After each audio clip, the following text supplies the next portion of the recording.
আসসালামু আলাইকুম দর্শক, কেমন আছেন সবাই?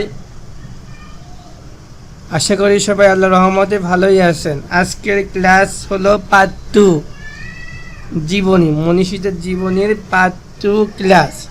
আজকে আমরা দেখব ইমাম বুখারীর জীবনী, ইমাম বুখারী রাহমাতুল্লাহ আলাইহির জীবনী। এবার আমরা এখান থেকে উইকিপিডিয়া থেকে দেখব, আগেই বলেছি, ঠিক আছে? তো এখান থেকে আমরা এইগুলো ডান দিকে এগুলো আগে দেখে নিই। আমিরুল মুমিনিন ফিল হাদিস মুহাম্মদ বিন ইসমাইল আল বুখারী। ইমাম বুখারীর নামের আরবি হলো এরকমভাবে চারুকলা দিয়ে লিখে দিয়েছে, ঠিক আছে? এইবার আমি যেটা দেখাই উপাধি। ইমাম বুখারীর উপাধি হলো আমিরুল মুমিনিন ফিল হাদিস, হাদিস বর্ণনায় মুমিনদের নেতা, হাফিজুল হুজ্জা। ব্যক্তিগত তথ্য: জন্ম 19 জুলাই 810, 13 শাওয়াল 194 হিজরি। এবার বলি হিজরি কবে থেকে শুরু। হিজরি বর্ষপঞ্জি, জাত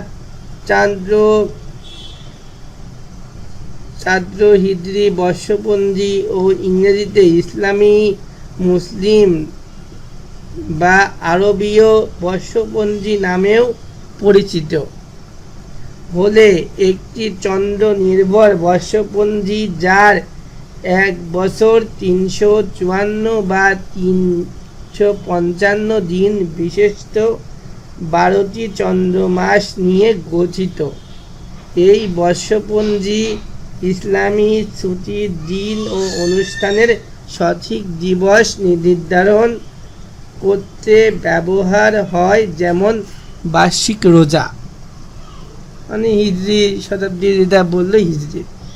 এবার বুখারীর কি এইটা, বুখারা পশ্চিম উজবেকিস্তানের বুখারা প্রদেশ রাজধানী শহর। এটি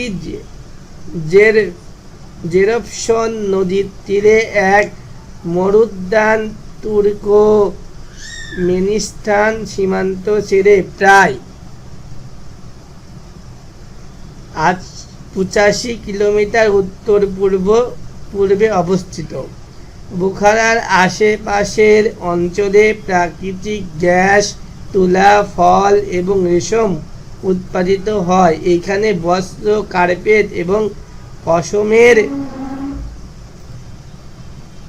এটা বললো, ঠিক আছে? এখানে এখান থেকে উইকিপিডিয়াটা থেকে দেখে নিতে পারি। এটা পরে আমরা আলোচনা করবো, আমরা সংক্ষিপ্ত আলোচনা করছি। এইবার যেমন আব্বাসী খেলাফত, ঠিক আছে? আব্বাসী খেলাফতের কি এইগুলো আছে। এবার মৃত্যু 1 সেপ্টেম্বর 870, বয়স 60 বছর, 1 শাওয়াল 256 হিজরি, 62 বছর কারো কারো মতে, ঠিক আছে? এইবার হলো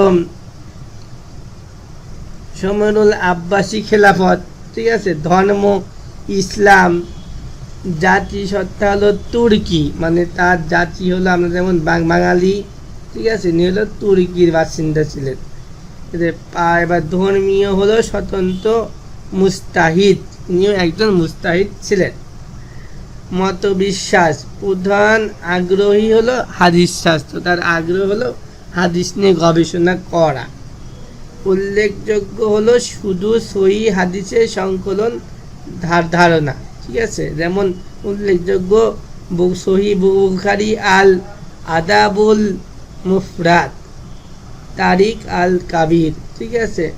মুসলিম নেতা, ঠিক আছে? তারপরে এরকম, তারপরে তার মুসলিম নেতা ছিল কি, তার হলো শিক্ষক, যিনি কে ছিলেন? আহমদ ইবনে হাম্বল, আলী ইবনুল মাদিনী, ইয়াহিয়া ইবনে মাইন, ইসাক ইবনে রাহ ওয়াই ই, ঠিক আছে, দাদির প্রবাহিত করেন। আচ্ছা, এবার আমরা এখান থেকে এগুলো দেখলাম, ঠিক আছে। এবার আমরা ওনার জীবনীতে ঢুকে যাব। উইকিপিডিয়া মুক্ত বিশ্বকোষ থেকে নেওয়া হয়েছে। মুহাম্মদ বিন ইসমাইল বিন ইব্রাহিম বিন মুগিরা বিন বারদিয়াহ, আরবি ফার্সি। এবং ইমাম বুখারী ছিলেন একজন আলিম, ইমাম বুখারী একজন আলিম ছিলেন ও বিখ্যাত হাদিস বেত্তা। তিনি সহিহ বুখারী নামে একটি বিশুদ্ধ হাদিসের সংকলন রচনা করেন, যা মুসলমানদের নিকট সবচাইতে বিশুদ্ধ হাদিস গ্রন্থ হিসেবে বিবেচিত হয়। তার জন্ম নাম হলো মুহাম্মদ, তার জন্ম নাম ছিল মুহাম্মদ। উপনাম আবু আবদুল্লাহ, উপনাম ছিল আবু আবদুল্লাহ। আমিরুল মুমিনিন ফিল হাদিস তার উপপাধি, তার উপপাধি ছিল কি? আমিরুল মুমিনিন ফিল হাদিস, ঠিক আছে, আর উপাধি। জন্মকাল বলেই, জন্মস্থান বলেই সেদিকে পৃথক করেই তার ইমাম বুখারী বলা হয়। তারা মানে জন্মগ্রহণ করেছে বুখারা প্রদেশে, তার জন্য তার নাম বুখারী বলেই সবাই চেনে। জীবনী, ঠিক আছে। তিনি 194 হিজরি সালের 13ই শাওয়াল রোজ শুক্রবার 810 খ্রিস্টাব্দে খোরাসানের বুখারা নামক বর্তমান উজবেকিস্তানের অংশ স্থানে জন্মগ্রহণ করেন। তার বাবার নাম ইসমাইল, তার দাদার নাম ইব্রাহিম। তার দাদার সম্পর্কে খুব বেশি জানা না গেলেও তার বাবা ইসমাইল তৎকালীন মুসলিম বিশ্বের একজন পরিচিত ব্যক্তিত্ব ছিলেন। তিনিও একজন হাদিসবিদ ছিলেন। তিনি হাদিস শাস্ত্রবিদ আল্লামা হাম্মাদ ও ইমাম মালিকের শাগরেদ ছিলেন, ইমাম মালিকের শাগরেদ ছিলেন। এছাড়াও বিখ্যাত মনীষী আব্দুল্লাহ ইবনে মুবারকের শাগরেদ ছিলেন বলে জানা যায়। সমসাময়িক যুগের অনেক বুজুর্গ আলিমদের কাছ থেকে দ্বীনের জাহেরি ও বাতেনি ইলম হাসিল করে সুযোগ্য আলেম ও বিজ্ঞ মুহাদ্দিস হিসেবে নিজেকে প্রতিষ্ঠিত করেন। ইমাম বুখারীর শিক্ষা, জ্ঞান ও যোগ্যতার প্রতি পিতার দিক থেকে পানবী ও মাতার দিক থেকে অর্জন করেন। ইমাম বুখারী মাতা ছিলেন বিদুষী এবং মহিষী মহিলা। তার সম্পর্কে একটি ঘটনা বর্ণিত হয়েছে। বাল্যকালে ইমাম বুখারী একবার একটি কঠিন রোগে আক্রান্ত হন এবং এই রোগের প্রভাবে তার 2 চোখ প্রায় অন্ধ হয়ে যায়। তার মা পুত্রের চোখের আলো পুনঃপ্রাপ্তির জন্য ব্যাকুল হয়ে আল্লাহর কাছে প্রার্থনা করতে থাকেন। এই পর্যায়ে এক রাতে স্বপ্নে তিনি হযরত ইব্রাহিম আলাইহিস সালামকে ও শিরে বসা অবস্থায় দেখতে পেলেন। হযরত ইব্রাহিম আলাইহিস সালাম তাকে বলেন, তোমার প্রার্থনা আল্লাহ কবুল করেছেন। পরের দিন সকালে তিনি ঘুম থেকে জেগে উঠে পুত্র ইমাম বুখারীকে দেখেন যে তার চোখ ভালো হয়ে গিয়েছে, ঠিক আছে। ইমাম বুখারী শৈশবেই বাবাকে হারান। এরপর মায়ের কাছে প্রতিপালিত হন। তিনি পিতা মারা যাওয়ার সময় প্রচুর ধন সম্পদ রেখে যান। ইমাম বুখারীর বাল্যকাল থেকেই শিক্ষা দীক্ষার প্রতি গভীর আগ্রহ ছিল। প্রথমত তিনি কুরআন পাঠ শুরু করেন। তা মাত্র 6 বছর বয়সে তিনি কুরআন মুখস্থ করেন। 10 বছর বয়সে তিনি হাদিস মুখস্থ করা শুরু করেন। 16 বছর বয়সেই তিনি আব্দুল্লাহ বিন মুবারক ও ওয়াকির পান্ডুপিডিয়া সহ মুখস্থ করে ফেলেন। এবার হলো সফর সমূহ। 16 বছর বয়সে তিনি মা এবং বড় ভাইয়ের সাথে হজে গমন করেন। হজের পর তিনি মক্কায় রয়ে গেলেন এবং হিজরতের হাদিস বিশারদদের কাছ থেকে হাদিস গ্রহণ করতে থাকলেন। এ সময় তিনি কাজায়াত সাহাবা ওয়াদ তাবিয়েন নামক গ্রন্থ রচনা করেন। এরপর হাদিস অন্বেষণের জন্য তিনি ইরাক, সিরিয়া ও মিশর সহ বহু অঞ্চলে সফর করেন। একদা ইমাম বুখারী মুহাদ্দিসে দাখিলির দরসগাহে যোগ দেন। দীর্ঘ 16 বছর পর তিনি হাদিস অন্বেষণের ভ্রমণের শেষ করে নিজ মাতৃভূমি বুখারায় ফিরে আসেন। ঠিক আছে, এইটা হলো সফর সমূহ ছিল। এইবার স্মৃতিশক্তির প্রখরতা, ঠিক আছে, আরো আছে। ঠিক আছে, 18 বছর বয়সে আবারও তিনি হজ পালনের জন্য মক্কায় গমন করেন। মক্কার অবস্থান করে তিনি ইলমে হাদিসের চর্চা শুরু করেন। অতঃপর তিনি এই উদ্দেশ্যে অন্যান্য দেশ ভ্রমণ করেন, যে হাজারের অধিক সংখ্যক মুহাদ্দিসের নিকট থেকে হাদিস সংগ্রহ করেন। জ্ঞান অর্জনের জন্য গভীর রাত জেগে তিনি অত্যন্ত কঠিন পরিশ্রম করতেন। তার স্মৃতিশক্তি ছিল অত্যন্ত প্রখর। সহিহ বুখারীর অন্যতম ভাষ্য অনুযায়ী কুন্তলানিত বক্তব্য অনুযায়ী তিনি হন লক্ষ হাদিসের হাফেজ ছিলেন। আলেমগণ তার জীবনীতে উল্লেখ করেছেন যে কোনো কিতাবের একবার দৃষ্টি দিলেই তিনি তা মুখস্থ করে ফেলতে পারতেন। তার জীবনীতে আরও বর্ণিত রয়েছে যে একদা ইমাম দাখিলি একটি হাদিসের সনদ বর্ণনা করবার সময় জুবাইরের স্থানে আবু জুবাইর বললেন। ইমাম বুখারীর নাম ইশারে বললেন, এখানে আবু জুবাইর এর স্থলে আবু জুবাইর হবে। অতঃপর ইমাম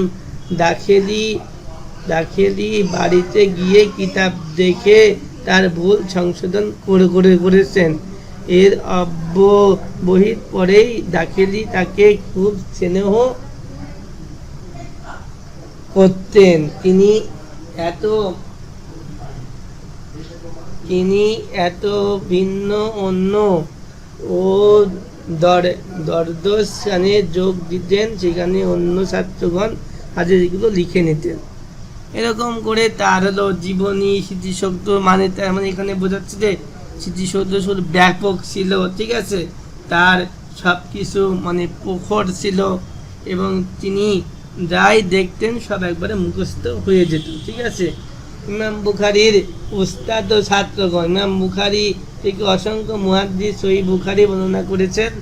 খতিব বাগদাদি বুখারী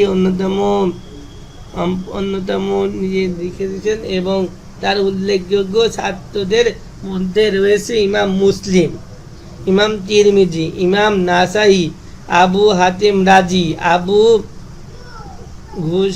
ঘুসরা, সালে বিন মুহাম্মদ, ইমাম আবু বকর বিন হুজাইমা রাহমাতুল্লাহ আলাইহি, ইয়াহিয়া ইবনে মুহাম্মদ তার ছাত্ররা ছিলেন, তার তিনি মানে।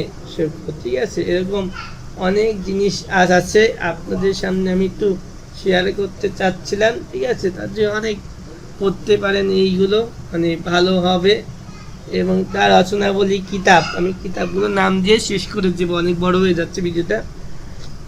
কিতাবি রচনাবলী কাজায়া আস সাহাবা ওয়া আত তারিবিন, আরবিতে। ঠিক আছে, আত তারি আল সগীর, আল আদাব আল মুফরাদ, কিতাব আল জুয়াফা আস সগীর, কিতাব আল কুনা, কিতাবু খালকি আফ আলিয়া ইদা, সহিহ আল বুখারী, রাফউল ইয়াইদা ইফ ফিস সালাম, কিরাআত খলফিল ইমাম, আর তারিখুল কবির, আর তারিখুল ওয়াসাত, তারপরে খালকু আফ আফ আলিদ, তারপরে আল জামিউল কবির, আল মুসনাদুল কবির, কিতাবুল আসিয়া, ওয়াসামা সাহাবা, কিতাবুল মাবসুদ, কিতাবুল বিজদান। ইমাম বুখারী মানে এইগুলো কিতাব ছিল, অসংখ্য কিতাব, তার অনেক আরবিতে লেখা বেশি। মৃত্যু, জীবনকালের শেষ দিনে একবার বুখারায় তৎকালীন শাসনকর্তা খালিদ বিন আহমদ জুহলি হাদিস শাস্ত্রী ইমাম বুখারীকে পাণ্ডিত্য দেখে তাকে দরবারে এসে শাসনকর্তার সন্তানদেরকে হাদিস শেখাতে বলেন। ইমাম বুখারী এতে তাকে হাদিসের জন্য অবমাননাকর মনে করেন, ফলে উভয়ের মাঝে মনোমালিন্য সৃষ্টি হয়। তখন তিনি মাতৃভূমি বুখারায় চলে এসে সেখানেই মৃত্যুবরণ করেন। তিনি 256 হিজরিতে 1 শাওয়াল, তবে 31 আগস্ট 870 খ্রিস্টাব্দে শুক্রবার দিবাগত রাতে মৃত্যুবরণ করেন। পরদিন শনিবার জোহরের নামাজের পর খতিয়াতের মাঝে সমাবেত করা হয় তাকে। যেটা মানে উনি তার খলিফার না, মানে ওই দেশের যে শাসক ছিল সেই হলো তাকে তার ছেলেদের পড়াশোনার কথা বলে তার কাছে অবমাননা লাগে, সেই জন্য তিনি ভ্রমণ করতে অন্য দেশে চলে যান এবং অন্য দেশে যাওয়ার সময় ইন্তেকাল করেন। আজকে আলোচনা এইটুকুই ছিল। যদি ভিডিওটা ভালো লাগে অবশ্যই চ্যানেলটি সাবস্ক্রাইব করে রাখবেন এবং ভালো থাকবেন সবাই। আল্লাহ হাফেজ।